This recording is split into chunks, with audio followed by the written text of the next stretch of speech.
English నేర్చుకోవడం అనర్గళంగా మాట్లాడడం మీ కల? వెంటనే కాల్ చేసి క్లాసెస్‌కి రిజిస్టర్ అవ్వండి.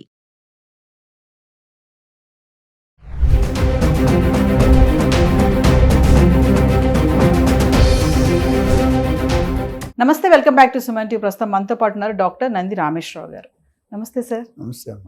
సార్, యూఎస్ వీసా దరఖాస్తు చేసుకునే వాళ్ళకి ఎంబసీ ఒక రూల్స్ అయితే చెప్పింది. మనం చాలా వీడియోలో మాట్లాడుకున్నాము. సోషల్ పోస్ట్లో గవర్నమెంట్ సంబంధించి ఎట్లాంటి విరుద్ధంగా పెట్టకూడదు, దాడులు, చోరీలు కానీ ఇలాంటివి ఏం కూడా చేయొద్దని. మరి రీసెంట్గా భారత్ నుంచి వెళ్ళినటువంటి టూరిస్ట్ ఒక స్టోర్లో ఒక దొంగతనం చేయడం జరిగింది. ఆమెను పట్టుకున్నారు, అరెస్ట్ కూడా చేశారు. ఒక్కసారి మరి దీని నుంచి ఏం చెప్తారు సార్?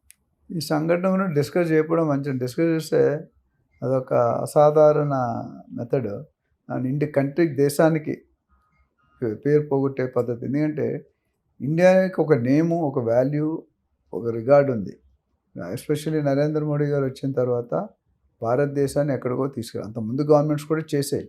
నరేంద్ర స్థిరంగా ఐ థింక్ 3 సార్లు ప్రైమ్ మినిస్టర్ అని నాకు ఉన్నంత వరకు తెలియదు. కంటిన్యూగా 3 times సీఎం, 3 times పిఎం అవ్వడం అంటే ప్రపంచం మొత్తంలో కూడా ఒక ఇండియన్ ప్రైమ్ మినిస్టర్ అంటే ఒక బ్రాండ్ ఉంది. ఏ ప్రాబ్లం వచ్చినా, ఎలా వచ్చినా, పాకిస్తాన్ ఇండియా యుద్ధం చూసాం మనం, ఎలాగైంది, ఎంత ప్రిపేర్డ్గా ఉన్నాం అనేది చెప్పామని. ఇక్కడికి వచ్చేసరికి ఏంటంటే ఈ సబ్జెక్ట్ అనేది చాలా ఎక్కడో వెళ్ళి టూరిజంకి వెళ్ళి 1 week 10 days 11 daysకి అక్కడ ఆ మహిళ, అది కూడా జెంట్స్ చేసినట్టు మహిళ చేయడం, భారత మహిళ అంటే ఒక పద్ధతి, ఒక వాల్యూ ఉంది, ఇండియన్ ట్రెడిషన్. అలాంటిది ఆవిడ 7 గంటలు దాదాపు రీటైల్ స్టోర్లు ఉంటాయి. ఇప్పుడు సీసీ కెమెరాస్ అన్నింటిలో ఉన్నాయి, కానీ తెలీదా? ఓవర్ కాన్ఫిడెన్స్ కాబట్టి 7 గంటలు తిరుగుతుంటే అప్పుడే వాళ్ళు మానిటర్ చేశారు. సో ఆల్రెడీ వాళ్ళు ప్లాన్ చేసి బయటికి వెళ్ళినప్పుడు పట్టుకుని అన్ని పక్కల బ్యాక్ డోర్, ఫ్రంట్ డోర్ అన్ని సెక్యూరిటీ పెట్టున్నారు.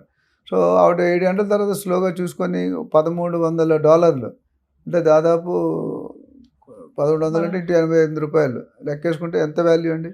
అంత హై వాల్యూ అని దొంగతనం చేద్దాం అనుకోవడం భ్రమ. It's very foolish thing. దానివల్ల ఆవిడకి ఎలాగా చెడ్డ పేరు వచ్చింది. మొత్తం దేశానికి ఎక్కడ వచ్చో ఇండియా, భారతదేశం అంటే భారతదేశం పరువు తీస్తుంది.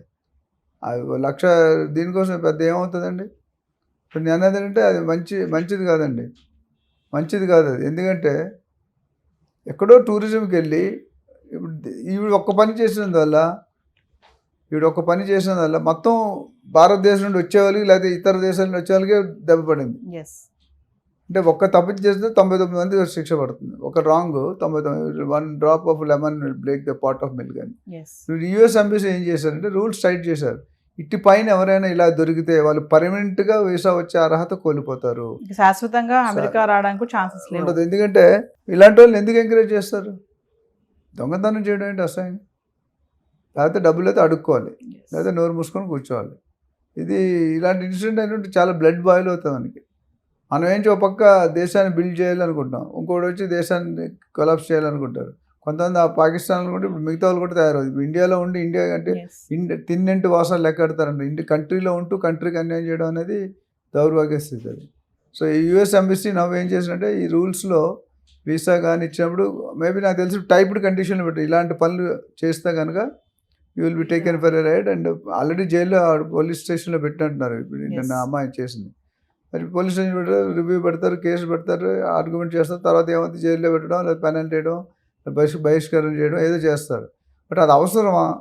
Just for lack of rupees some few thousands ఆ పని చేయడం ఆ పేరెంట్స్కి ఇబ్బంది, ఫ్యామిలీకి ఇబ్బంది, కంపెనీకి ఇబ్బంది, ఆ కంట్రీకి ఇబ్బంది. అంటే ఇలా ఎందుకు చేస్తున్నారు అనుకోవచ్చు సార్? అంటే అక్కడ జాబ్స్ లేక మరి ఇక్కడ నుంచి అక్కడికి వెళ్ళి సర్వైవల్ అండి. ఇప్పుడు ఆంధ్రాలో, తెలంగాణలో చూసుకుంటే ఎప్పుడైతే మనకి జాబ్స్ లేవో దొంగతనాలు ఎక్కువ అవుతాయి, నక్సలైటిజం ఎక్కువ అవుతుంది. ఇప్పుడు కొద్ది తగ్గింది.